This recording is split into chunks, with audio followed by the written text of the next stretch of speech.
فرمایا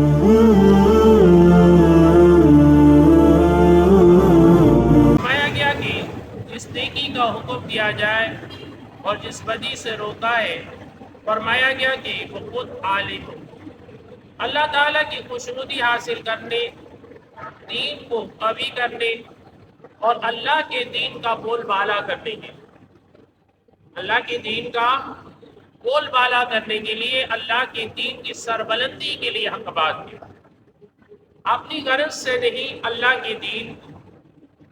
پھر فرمایا گیا شہرت اور نفس کو کی بجا تعریف مقصود نہ ہو، یعنی شہرت مقصود نہ ہو، اپنی تعریف بھی مقصود نہ ہو، بغیر غرض و غائب کے، اور اس معاملے میں وہ سچا اور مخلص ہو تو اللہ تعالیٰ کی طرف سے اس کی مدد بھی ہوگی اور اللہ کی توفیق بھی اسے ہوگی، اور جس کام میں جو بات وہ کہے گا تو اللہ تعالیٰ کی توفیق اور اس کی مدد جب شامل حال ہوگی تو اللہ اسے کامیابیاں دے گا۔ پھر اللہ تعالیٰ کے ارشاد ہے اگر تم اللہ کے دین کی حمایت کرو گے تو اللہ تمہاری مدد کرے گا، تمہارے قدموں کو جما دے گا۔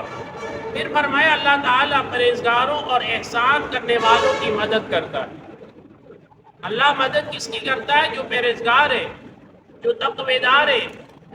اور پھر ارشاد فرمایا گیا اس کے بعد کہ لہذا جب تم شرک سے بچو گے اور اس سے باز رکھنے میں لوگوں کو دکھاوا چھوڑ دو گے اور اخلاص کے ساتھ عمل کرو گے تو اللہ تمہیں کامیابیاں عطا کرے۔ اور پھر اس کے برعکس فرمایا کہ کیا تم بے عزتی، رسوائی اور برائی کو مٹانے کی ممکن کوشش کرو گی، بلکہ اس کے برابر میں جو اضافہ ہو، فرمایا اس کو تم اسے کم کرنے کی ہر ممکن کوشش کرو۔ اور پھر ارشاد فرمایا گیا اللہ تعالیٰ کی مخالفت اور نافرمانی اور ممنوعات کی ارتکاب پر جن اور انس کے شیاطین کی اتفاق کرو گے۔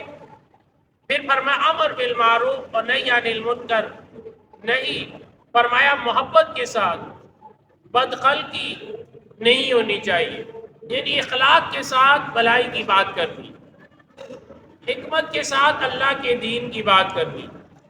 پھر فرمایا گیا اور سلیقے کے ساتھ بات کرنی ہے، اور پھر اس میں نیک مقصد ہو۔ پھر ارشاد فرمایا گیا کہ برائی کرنے والے شیاطین کی جنگل سے لوگوں کو آزاد کرنا مقصود ہے، یعنی شیطان جو برائی کا ایک پنجہ گاڑے ہوئے ہیں، اس پنجے سے لوگوں کو نکال کر نیکی کی جانب مائل کر کے انہیں اللہ کا خوف یاد دلا دینا، اللہ کی معرفت ان کے دلوں میں بٹھا دینا، نبی پاک علیہ السلام کی محبت میں گامزن کر دینا۔ پھر ارشاد فرمایا اس کے بعد کہ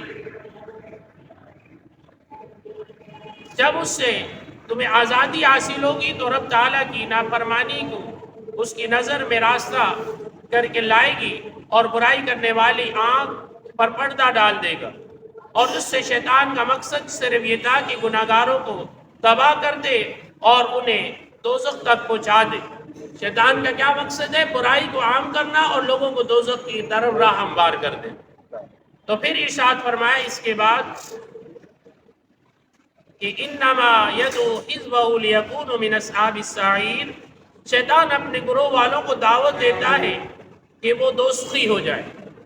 شیطان اپنے گروہ کو دعوت دیتا ہے کہ تم دوستی ہو جاؤ، اور لوگ اس پر عمل پیرا ہو کر خواہش نفس کو پیروی کرتے ہوئے گویا کہ دوزخ کی جانب راہ ہموار کر رہے ہیں۔ آپ نے دیکھا کہ رمضان المبارک میں کس قدر ہر جانب ایک خوشی کی لہر تھی، ہر ایک شخص چاہتا تھا کہ میں مسجد میں جاؤں، مجھے 70 فرائض کے برابر ثواب ملے۔ تو اللہ تبارک و تعالیٰ اس کے اور عام دنوں میں جو نماز پڑھ رہا ہے، اگر اس کا اخلاص ہے تو اللہ اس کو اجر دے گا، اگر اس کی ریاکاری تھی تو اللہ تعالیٰ اسے اس پر اجر عطا کرے گا، اور جو اپنے آپ کو بالکل خفیہ رکھ کر اللہ کی رضا کے لیے عمل کر رہا ہے، سب سے زیادہ کامیاب وہ شخص ہے، سب سے زیادہ مخلص وہ شخص ہے، سب سے زیادہ اللہ کی بارگاہ کا قرب اسے ملتا ہے۔ تو اسی لیے فرمایا گیا تنہائی میں اللہ سے بھی ڈرو، علی الاعلان بھی اللہ سے ڈرو۔ ہر حال میں اللہ کو خوف اپنے دل میں جب رکھو گے اللہ تعالیٰ تمہیں غلبہ بھی دے گا، عزتیں بھی دے گا، کامیابیاں بھی دے گا۔ تو رب ذوالجلال کی بارگاہ میں دعا ہے ہمیشہ بھلائی کی بات کرو اور برائی سے روکو اور برائی کو ختم کرنے کی ممکن کوشش کرو۔ سبحانک اللہم و بحمدک و استغفرک و اتوب الیک۔